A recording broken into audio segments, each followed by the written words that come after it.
Hey guys, what's up? It's Bib07 here again, and welcome to another top 5 list video.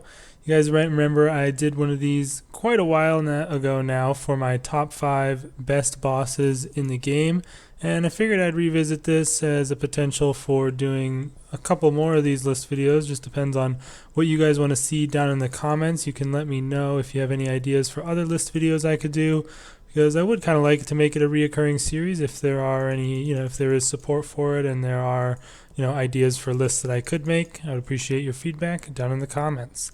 Without further ado though, let's jump into this. This one is going to be for my top 5 worst bosses in the game, and with number 1 being the absolute worst boss in the game in my opinion, and this list is of course just my opinion, and if you enjoy some of the bosses on this list, well then you can make your case for it in the comments down below. Also, if there is a truly terrible boss that you feel I missed out on, just let me know why you hate it in the comments as well. Let me know if you guys have any ideas again on any other list videos in the future, and you can check out my top 5 best bosses in the description. Without further ado though, let's get into the list for my top 5 worst bosses in RuneScape 3. In at number 5, I'm going to be bundling together all 4 of the God Wars Dungeon 2 challenge mode fights. I think they should definitely all be on this list, but I didn't want to take up a separate slot for each of them, so here they are in at number 5. I'm sure most people probably expected this one, as these bosses are some of the least popular fights in the game, with most people only doing it in order to get 100 KC for their insane final boss title. And these fights are just notoriously annoying. Some of them are fairly difficult as well. From the ridiculous one-hit kill mushrooms at Hellware to the insane and strange transformation phase at Greg, these bosses are sure to push you to the edge of insanity. And this could be acceptable or at least excused if not for the criminally small increase in rare drop chance from the bosses that doesn't even come close to matching this massive spike in their difficulty.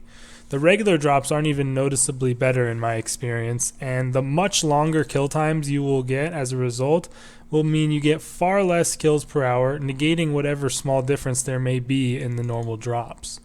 On top of this, the pet chance is only increased by a factor of 2, so it's twice as common in the challenge mode, meaning it's not even worth it just for pet grinding like God Wars 1 hard mode is, because you can easily kill twice as many, if not 3 times as many bosses in the normal mode, which is easier to do and much more profitable for you. So essentially, there's no reason to ever kill these bosses over the normal mode versions, unless you want IFB and need that 100 KC, or for some crazy reason, you find these guys fun to do.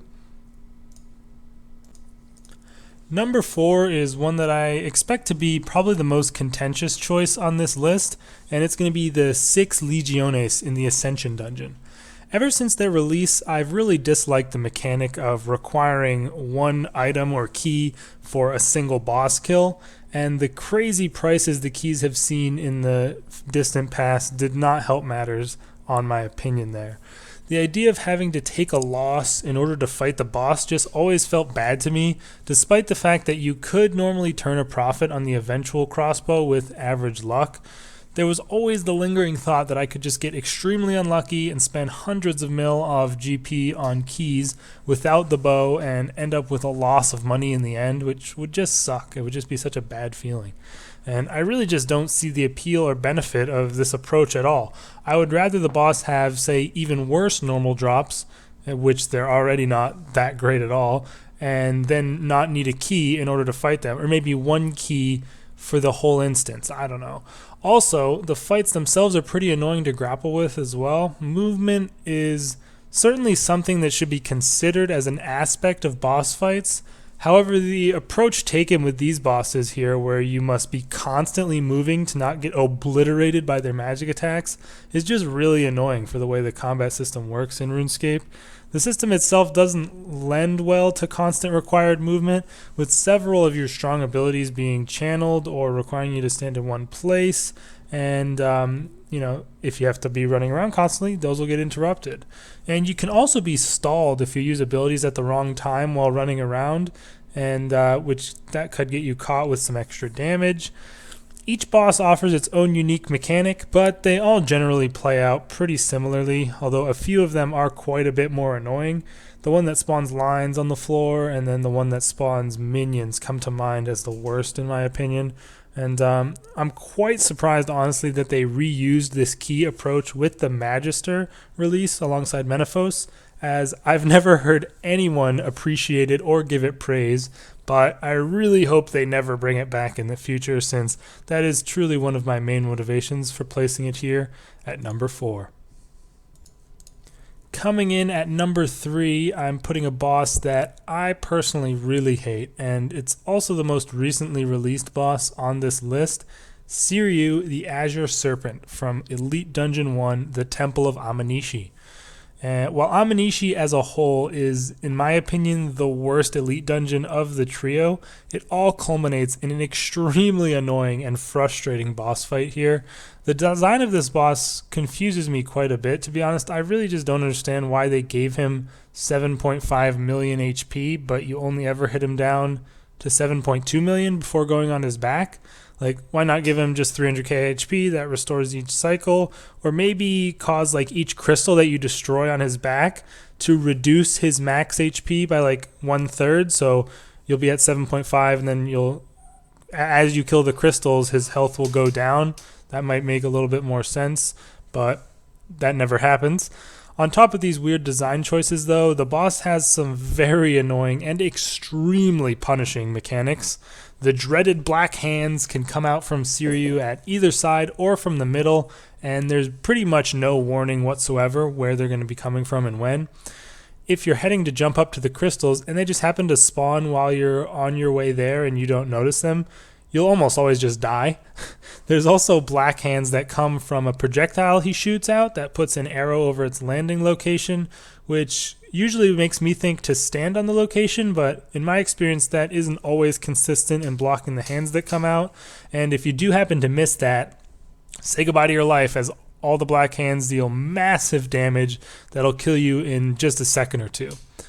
Jumping on his back is also extremely clunky. The animation is very long, and knowing when you're able to act afterwards isn't very clear, which is a very bad thing because you're obviously in a time crunch, you're in a rush when you're getting up there because you don't have a lot of time.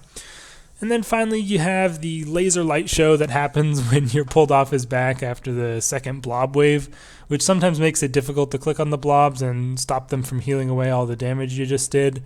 Although that's not really too bad, it's just a small gripe, and they did make it less bad than it used to be in terms of the brightness and stuff. It's possible that maybe having more experience with this boss will cause me to enjoy it a bit more, but I can really only subject myself to slogging through the dungeon beforehand so often without threatening my sanity. If they improved the jumping animation and made the hands that come out from Seiryu a bit more consistent, or gave a warning for where they're going to be next, it would really make the fight better, but right now it sits at number 3 on my list. For number 2, I decided to go with the Chaos Elemental. This boss was the bane of my existence on my hardcore while I was going for the pet, and I've always disliked it for a few reasons. The first and most obvious reason is that it's in the wilderness. Since the EOC, PvP has become nearly non-existent in terms of popularity within the community. Nowadays, the majority of PKers only exist to prey on people who are trying to do some of the various wild activities, which unfortunately includes this boss. You couldn't really even call them PvPers anymore, they're pretty much just griefers. At any time, while you are killing it, you could be attacked by these other players. Even if you're not risking anything at all, they'll kill you just out of spite. And on top of that, this area is also multi-combat, so you could also be attacked by a group of players, leaving you pretty much no chance of surviving since you're all the way up in level 50 wild. In addition to its unfortunate location, the Chaos Elemental has some incredibly annoying mechanics as well. At random times, it can just unequip your gear, which will often remove your weapon and cancel any channeled abilities you're using, mess with your combat flow, and just serve to be a general annoyance. It also has the ability to randomly teleport you a certain distance away from the boss itself, which mostly just serves as an annoyance and makes you like spin your camera around to readjust rather than adding any real challenge to the fight. The Chaos Elemental also has really strange attacks, which can be dealing damage to you in, I believe, any style, and also have a chance to kind of delay their damage to you, seemingly like randomly. Like the animation of the attack will hit you, and then the damage won't happen for a seemingly random amount of time. And this means you can be stacked by 2 hits at once, which has happened to me several times before. And while this obviously isn't a huge deal for someone who's maxed or high level, it can cause issues for lower or mid levels, which is who the boss is made for, meaning you could just get stacked out and die. Lastly, the Chaos Elemental has one of the worst drop tables of any boss in existence, including very random and strange items like strange fruits, bat bones, and pizzas. And you'll rarely, if ever, see a unique item here outside of the Dragon 2H. There's a reason people consider the collection to be from Revenants rather than the boss itself, of course. And yeah, for this boss, just get your pet and never return. And finally, for number 1 here, I'm sure most of you can guess what boss I have chosen for the worst boss in the game. That is the Giant Mole. While the rework to the boss's mechanics that happened a few years back did make it a bit less random, it's still an extremely annoying fight to navigate and takes far too long for the level of boss it is. The fight sees you traversing a rather large cave with tight corridors that are really annoying and restrictive of the many movement abilities that you should have access to in the game. You'll grapple with the mole a total of 6 different times, once at the beginning, 1 time in each of the 4 corners with different mechanics in each corner, and a final time in the middle with all the mechanics at once. This results in a fight that, for even a high level or maxed player, can take anywhere from 1:30 to 2 minutes, and this is for a boss that is billed as one of the lowest level on offer in the entire game. Furthermore, it has some extremely annoying mechanics that only serve to make the fight even more long and just seem so unnecessary in my opinion. One corner, you'll see him summon small mole minions that will make the boss near immune to damage until they're each killed, and this is one that it likes to use immediately during the final middle phase of the fight. Another corner introduces a ceiling mud collapse mechanic, which traps you immobile and cannot be escaped if you're alone, resulting in some unavoidable damage in my experience, and an annoying time delay where you can't attack or move. The last annoying mechanic is where the mole dives into the floor repeatedly, causing damage over time to a 3x3 area around it until you move off the squares, which makes it also unattackable during this time, again increasing the length of the fight. Top this all off with loot that rarely will breach the 50k mark, and you've got what is, in my opinion, easily the worst boss in the game. Alright you guys, that is going to be the end of this top 5 list video. I hope you all enjoyed it. Hope I didn't step on anybody's toes by telling people that their favorite boss is one of the worst in the game, but if so, let me know in the comments why you do enjoy one of these fateful bosses that I've listed here. Again, of course, it's all opinion. I am not saying that you're wrong if you enjoy these bosses, but they're just definitely not the ones that I would like to do. So yeah, other than that, you guys go ahead, and if you do have any ideas for some future top 5s I could do, leave them in the comments, and I will definitely consider doing them. I do enjoy making these videos. They are just a bit more editing than I usually do for videos, so they would take a bit longer to create, but I think they're fun to make, and I hope you guys enjoy watching them as well. Let me know your thoughts down in the comments below, and yeah, I will see you guys in the next video. Peace out.